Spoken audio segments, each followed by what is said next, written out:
Welcome to the new Too Many Records studios. I have spent the last week of my life moving my whole life, which is my records, to this space. I love the new space. I'm excited to make videos here. And for the May B-side, I'll be telling you about the albums I heard this month, the records that came in, and music news. Coming at you.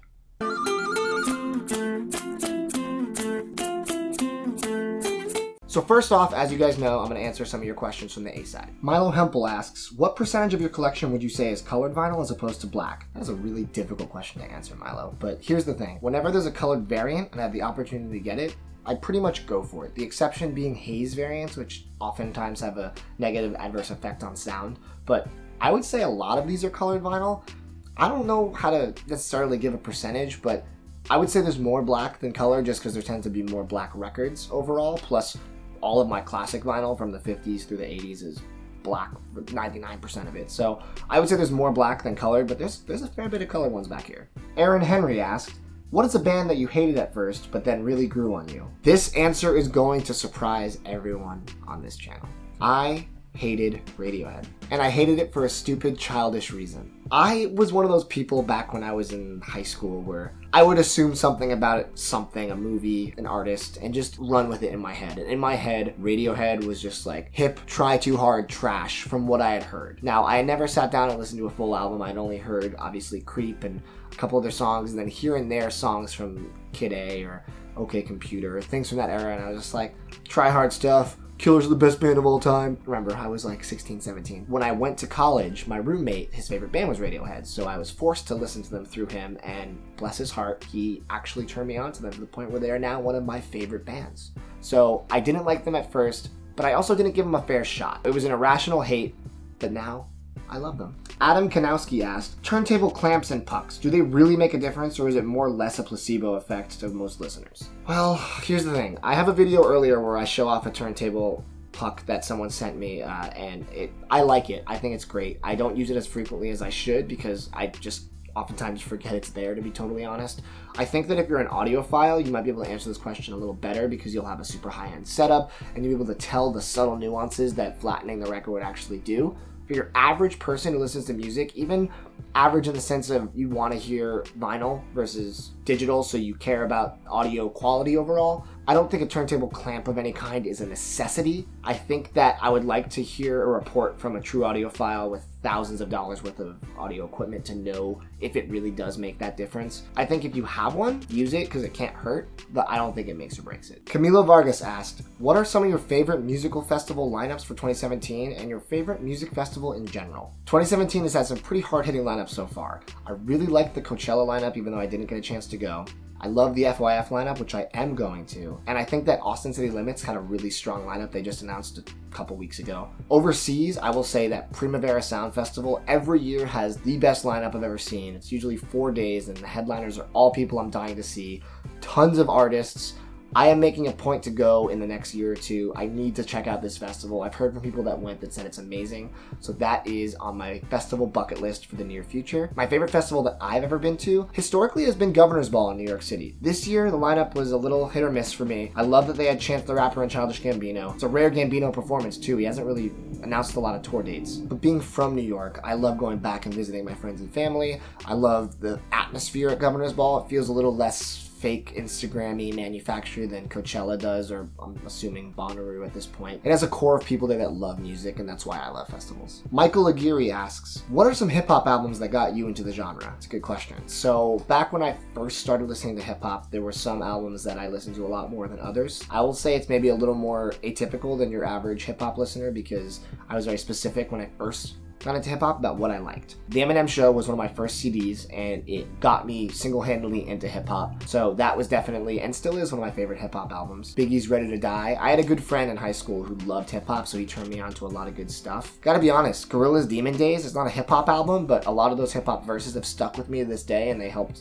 initiate me into the genre. Honestly, I started to really get heavily into Kanye and explore his discography around Graduation, so even though that's not my favorite album at this point because I've really given him a fair shot, Graduation was the entry point for Kanye for me, so huge inspiration for me. I also love 50 Cent Get Rich or Die Trying. That album is fire straight through, and I wish the rest of his career lived up to that. So this month was a little hectic for me with moving and all sorts of things with work, but I was able to listen to some of the records on my list, not all of them, unfortunately. So this has been a long time coming since the April A and B side, but Gorillaz, Humanz. I didn't have a chance to listen in April, I did listen in May. The way I feel about Gorillaz is that their self-titled and Demon Days are both stellar albums front to back. They're two classics and I love them. Plastic Beach was a little more hit or miss for me, but the good tracks were great. Humanz, I wasn't sure what to expect. It's been a while since Plastic Beach. I gotta be completely honest, the album is very good, but unremarkable. It is a very long album, and to be completely honest with you guys, I don't think I'm gonna go back to it. Every track was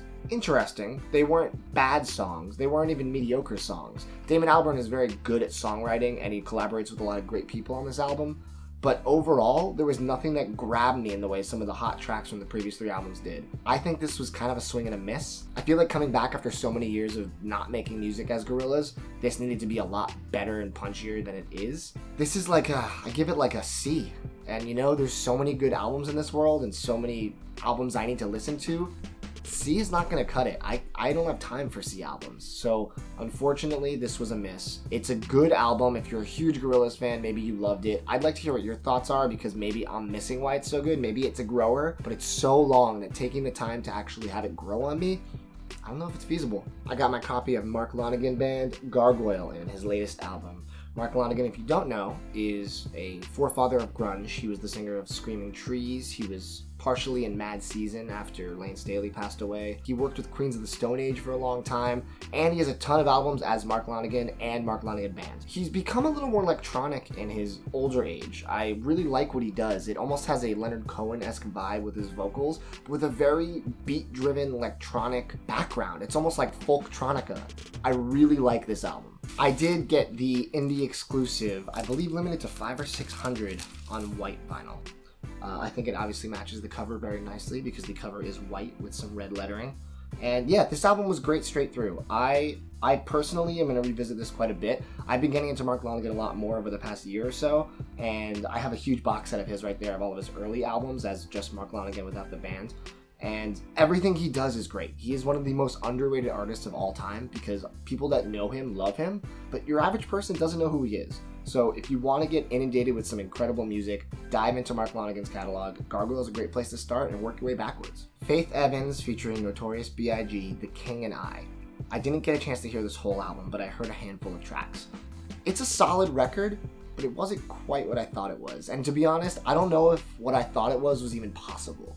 The idea of having these fleshed out Biggie songs after he's released so much posthumous stuff already was almost a dream, and I kind of imagined it being a little more new Biggie heavy and featuring more verses that were unique to each song, but the songs I heard, the Biggie parts were very minimal and oftentimes repeated throughout the song. Now, hearing any new Biggie lines or Biggie verses is incredible in 2017, and I love Faith Evans for doing this, but as an album, I'm just gonna listen to Biggie's old stuff. It didn't have that kind of punch that I was hoping for, and that it was slightly nostalgic, but it wasn't the album that I anticipated. And finally, I listened to Mac DeMarco's newest album, This Old Dog. Mac is a wonderkin psychedelic folk pop writer. Everything he has done thus far in his career is at least an 8 out of 10, if not better. And his last album was a kind of a mini album, and it was very good. It was called Another One. And this is his first real album since Salad Days. Salad Days and 2 are both 2 of my favorite albums of the genre. And I liked Another One, but it was a little more like B-sides to Salad Days to me. It was a little chiller, but not really that interesting, but still very good. This Old Dog is maybe my favorite album of Mac's yet. I got the special edition, which has his face on the cover. Hey, buddy. And the original cover I like a little more. Maybe I'll have to pick that up as well. It has a pretty nice gatefold. This is actually the art of the original cover. It's yellow with this kind of black sketching on it, and like I said, I like that art a little more than this kind of just dark shadowy version of Mac.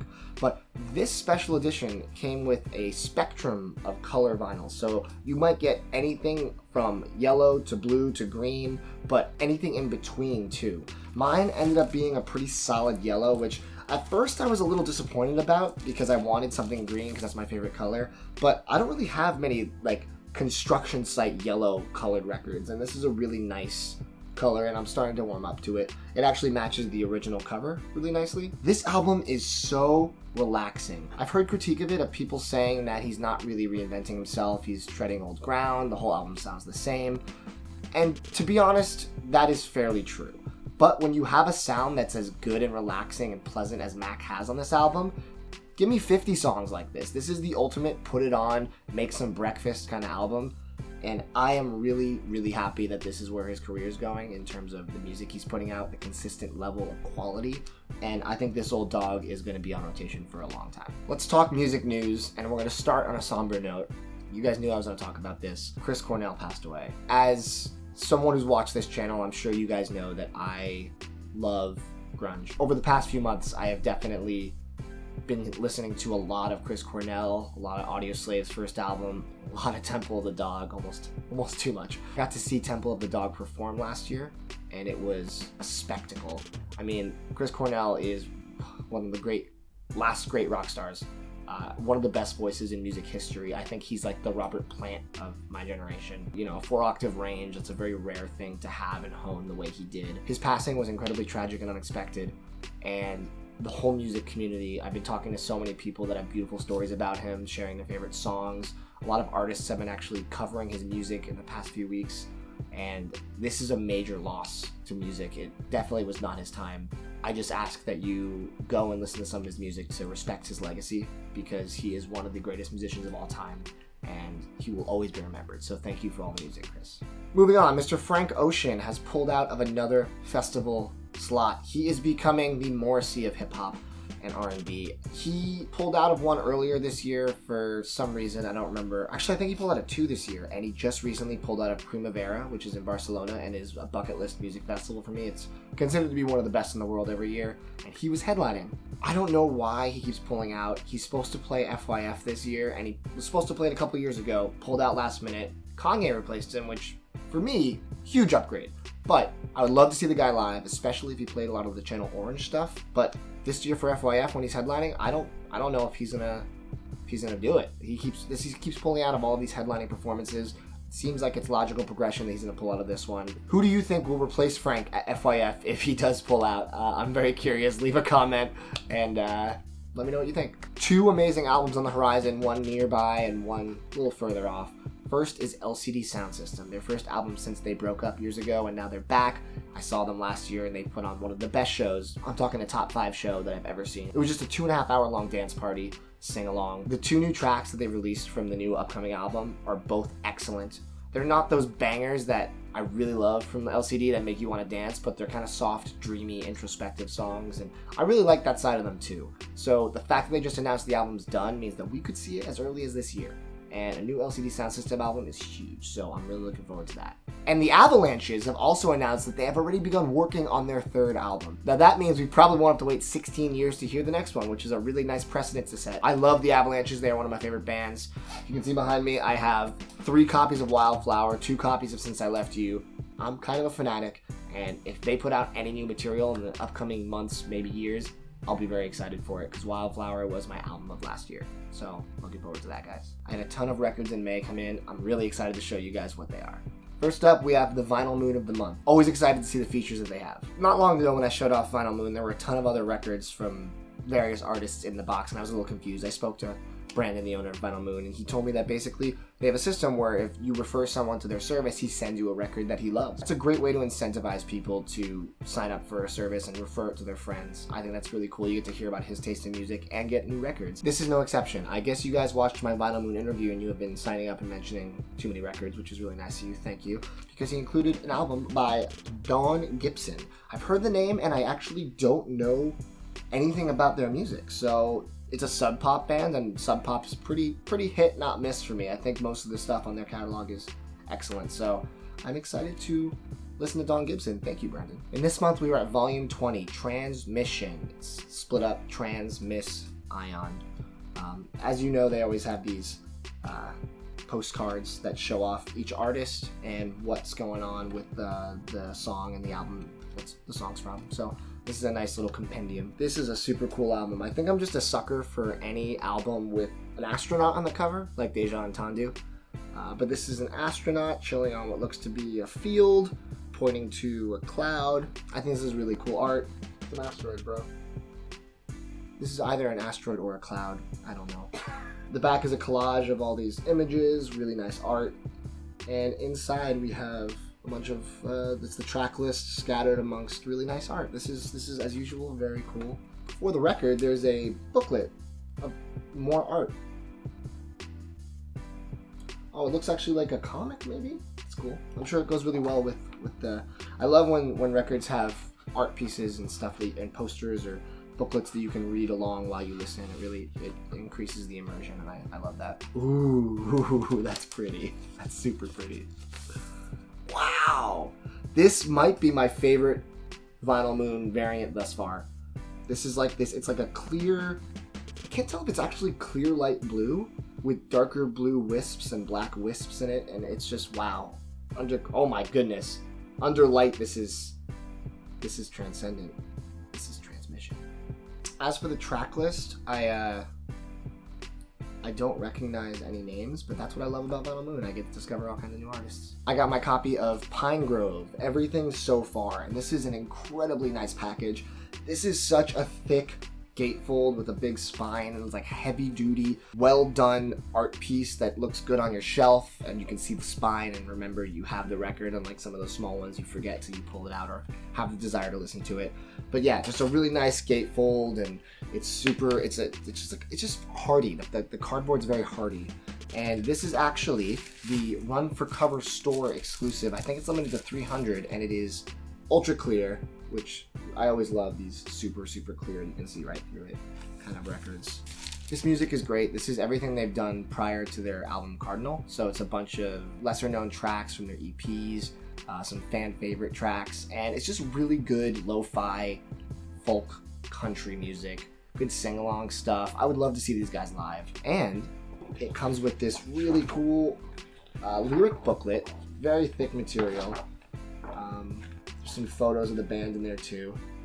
And yeah, it kind of brings you closer to the music when you can see the people behind it. Speaking of lyric booklets, the next one I want to show you is actually a bootleg, but it's so high quality that I had to pick it up and I had to show it off. Pearl Jam's self-titled album is also called Avocado because, well, there's an avocado on the front and back, and inside it's this really trippy image of the band. Really creepy stuff. But this is one of the most underrated Pearl Jam albums. It's a little later in their career, and a lot of people had signed off after, No Code. They're like, all right, I'm kind of over Pearl Jam, which is wrong because every album they've done is unbelievable. But this has some of the best songs of their catalog. I mean, Life Wasted, Worldwide Suicide, Severed Hand, Inside Job, Gone. Okay, I can just list the whole track list. This thing is amazing front to back. And it's been out of print for years, going for almost $200. Now, I did hear a rumor that this, Binaural, and Riot Act are getting official represses this year, which would be really cool, and I'm absolutely going to pick up the official. But for now, I was able to spend about $40 on a bootleg from overseas. But this bootleg is arguably the highest quality bootleg I've ever seen. First of all, like you can see, it is a gatefold. It has a thick spine, and the records are really cool colored vinyl. So one of them is a translucent under the light kind of blue situation where it's like a blue marbly record, and the other one is a different shade of blue that's even more translucent, and this is a lighter blue. So I love these colors. I think they match the blue gradient on the cover of the record really nicely.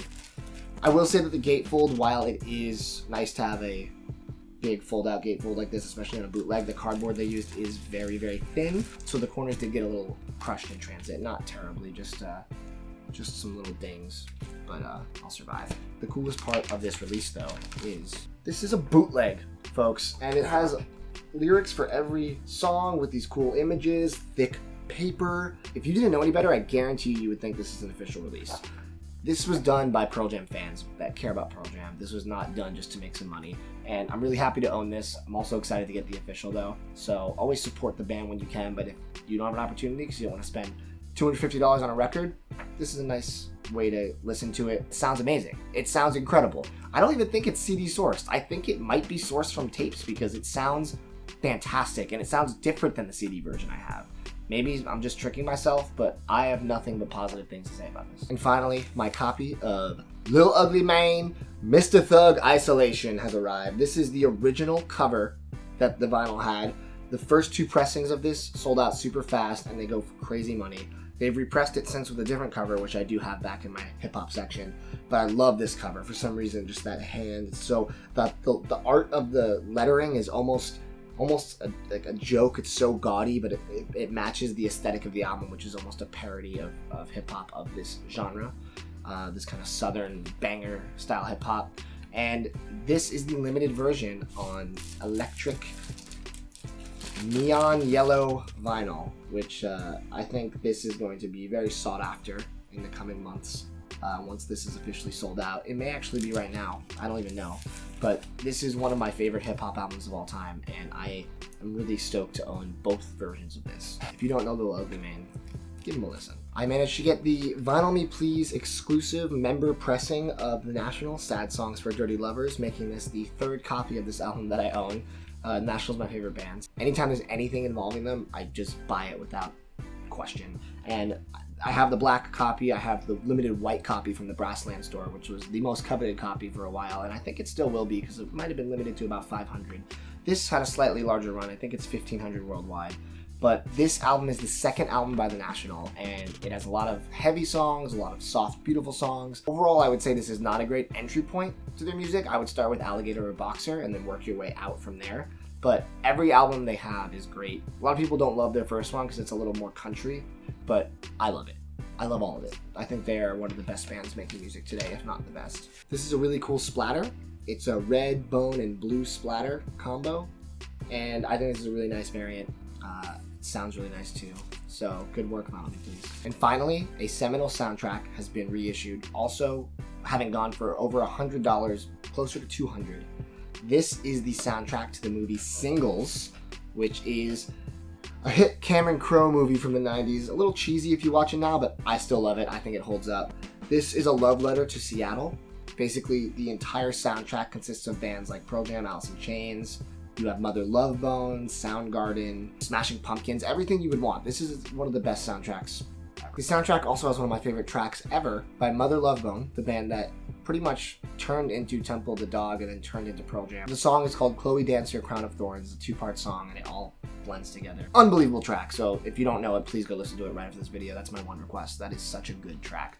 But I got 2 copies of this because one is the Newberry Comics exclusive white and blue marbled version, and this is the standard black version. I don't know which is going to be my play copy yet. I'm assuming I'm going to just keep the black one for play and leave the other one as a collector's piece because this album is important to me and I wanted to have the limited version of it too. So if you haven't heard Singles soundtrack and you like grunge or 90s alt-rock type stuff, give it a listen. So thank you guys for watching the B-side. I want to let you know there will not be an A-side for June because we are going to be going on a 2-week hiatus. We're going to be doing a lot of things to the channel, helping me get situated to the new studio space. And we have a lot of things that we're going to do to make the channel even better coming back at you mid-June. So look forward to that. There will be a B-side for June. I do want to show off all the records that I heard and got in that month because it's a good month for music. So look forward to that as well. If you haven't had a chance to see the Disney video we put out on Monday where we partner with Disney Music Emporium, I love it. I think it's our best video. Chris went ham on that for the edit and I love it straight through. Make sure you check that out if you're a fan of Disney or Disney music. It is great, and thank you to Leo for coming on for that. All right, guys, we'll see you in 2 weeks. If you like this, give it a thumbs up. Please subscribe, and we have a lot of cool stuff coming your way.